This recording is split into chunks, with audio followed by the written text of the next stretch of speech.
Hey everyone, welcome back and happy Saturday.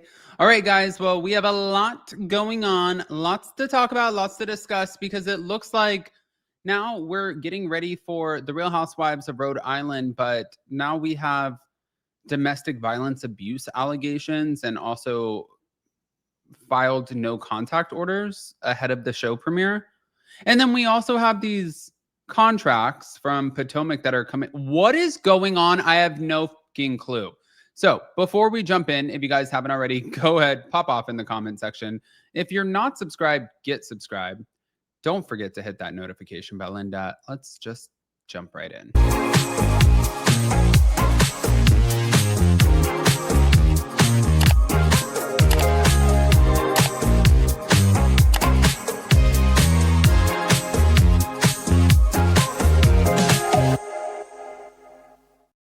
Okay, guys, so I was sitting here looking at this and I'm like, wait, what is going on now? There's more. It just does not stop. No, it's not stopping. So I'm sitting here looking at the fact that we have the Real Housewives of Rhode Island coming our way soon. And lo and behold, you guys might not know them yet, but this was just published literally yesterday.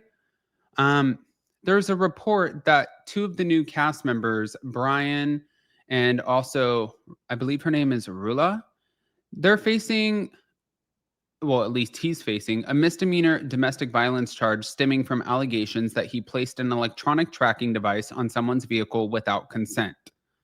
It states that Brian is expected to be arraigned this week, and his wife has filed a no contact order against him. Oh my God. So as of right now, it's unclear in the article whether the tracking device was placed on her vehicle or somebody else's vehicle. But the article noted that the show in question is the forthcoming Real Housewives of Rhode Island, newly announced by Bravo in May. And the cast is already generating headlines even before the premiere, especially with shit like this. So a press release from Bravo described the show as set against the shores of the ocean state, a tight-knit circle of Rhode Islanders who have deep community roots and families that go back generations with aspirational lives, thriving businesses, and tangled family dynamics. These decade-long friendships prove that in a state this small, there's no escaping your past or each other. I was like, okay, this sounds good. Now, even Andy Cohen said that the cast is incredible, very Italian, lots of overlapping relationships in a small state, and even teased that the debut season will be amazing. But at the time of the article publication, there was no confirmed premiere date yet for the Real Housewives of Rhode Island.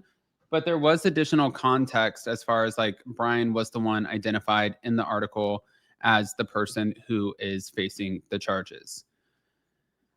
Talk about coming in with a bang. Listen, I saw this the other day on Hot Messy Topics. People were like, Adam, if it's not fraud charges, if it's not arrests, if it's not domestic violences, like, is it Real Housewives at all? And I'm like, is that where we're at this point? Is literally like this, is this what we're dealing with?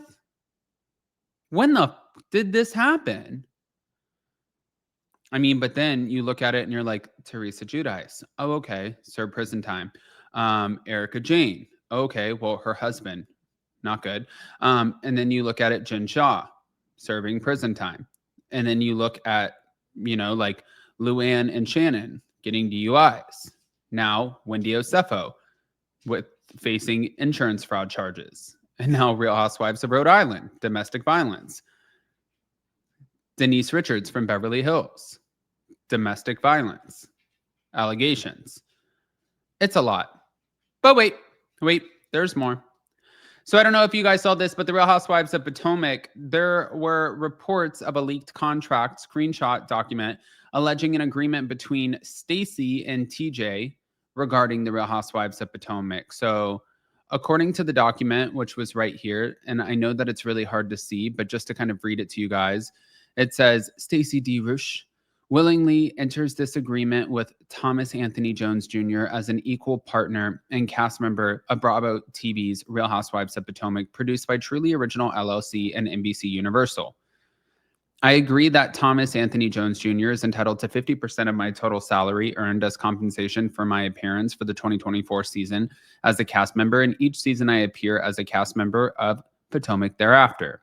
This contract shall automatically renew each season and remain in effect until my employment as a cast member of the Real Housewives of Potomac ends or a mutually agreed time. Now, the date that it was signed was May 5th of 2024, but this is still a really big deal. Now, again, 50% of her total salary earned as compensation for each season, that's a commitment. But it also says that with it automatically renewing each season and remaining in effect until her employment is gone, if this contract is a contract that she signed, this was a really stupid contract to sign. Now, fans in social media, they had a reaction. Many people laughed at the format of the alleged contract, calling it amateurish. They said, "What in the Microsoft Word is this? What in the Temu version of a contract is this, child? Me faking my mom's signature on a failed test?"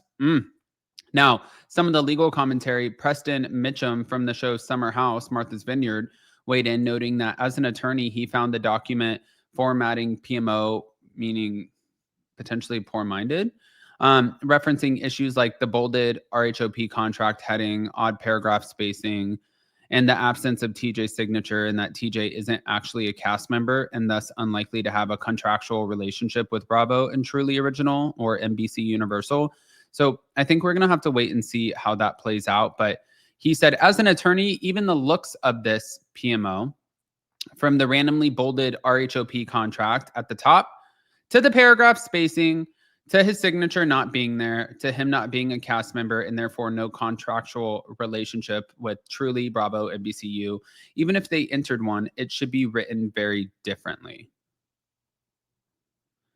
It just kind of makes me wonder, was this actually your contract? If it was, like, how in the did you let this happen? But it doesn't just end there. Like, not just how in the did you let this happen? Why did it happen? What else have you agreed to? And was this one big, like, sham relationship? Are you like the whole storyline of you getting back with your husband? Is that a sham relationship? Now I'm kind of Ashley Darbying the situation, just wondering, like, what's real and what's not. I don't know. I have so many questions to which I need so many answers. Guys, pop off in the comment section, please. And I don't know if you guys saw, we officially launched our Seagrass company, our premium CBD company, and you guys can go check it out. You can sign up for 15% off. And if you guys are members only, we gave you an extra 35% off. So you guys can check that out as well.